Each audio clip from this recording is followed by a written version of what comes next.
Across the London Underground network we have 430 escalators and 167 lifts. They're actually operated greater than 20 hours a day, 364 days of the year. If you take an escalator over its lifespan, which is 40 years, it travels in excess of over 500 million miles. That's a trip to the moon and back again. So as part wears out through a period of time, we have to take the escalators out of service and refurbish them. Now we tend to do that in a 20-year cycle, and then in 40 years we actually do the replacement. Each station has its own unique characteristics about the station layouts, about the access routes we have. So we have to break the escalator down to small component parts that we can transfer through the station to the work site. The placement we're actually doing just now is embankment, where we're actually decoupling 4 of the escalators from the structure of the station. We're having to take out roughly about 160 tonnes of concrete and steel, strip them out and replace them with the new escalators.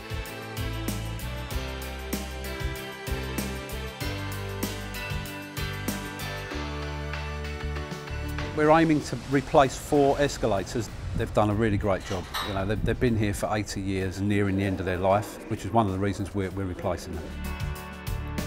We've done our ROM works, which is removal of materials, and we're now preparing the openings ready for the new escalators. The new escalators we're putting in sit separately from the structure itself. The structure is there to support the escalators, not the escalator there to support the structure. Building the escalators within the escalator shaft, that's the easy bit.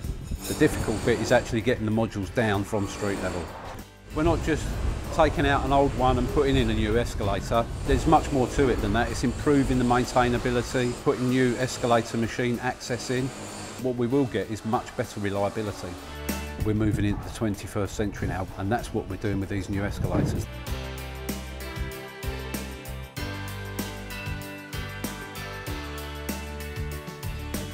Well, this project started last September.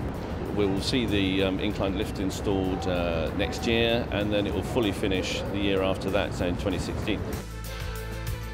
Actually, it takes quite a long time. The escalators that we have here are made specially for London Underground. They're really heavy duties, and all of that has to be built up in a kind of jigsaw.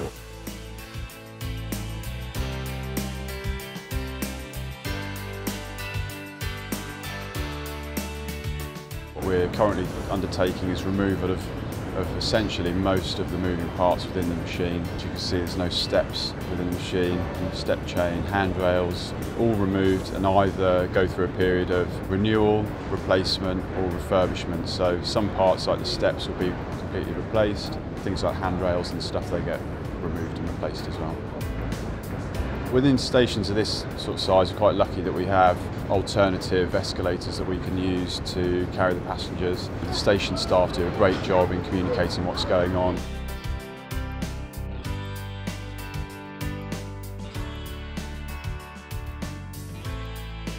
This intervention is a full condition assessment of an escalator. So depending on the condition of the asset, it will be a like-for-like replacement or refurbishment of the asset. The escalators have a maintenance regime, but there is a time when things do need to be replaced. So in doing that, we're extending the life of these machines and therefore cutting the maintenance and call-outs and unexpected stoppages that we might have due to machines breaking down.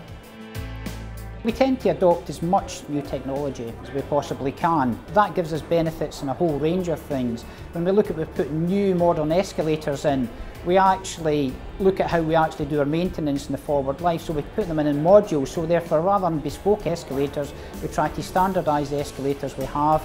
Hence we can actually reduce the maintenance costs, and when you do that you actually minimise disruptions to the passengers.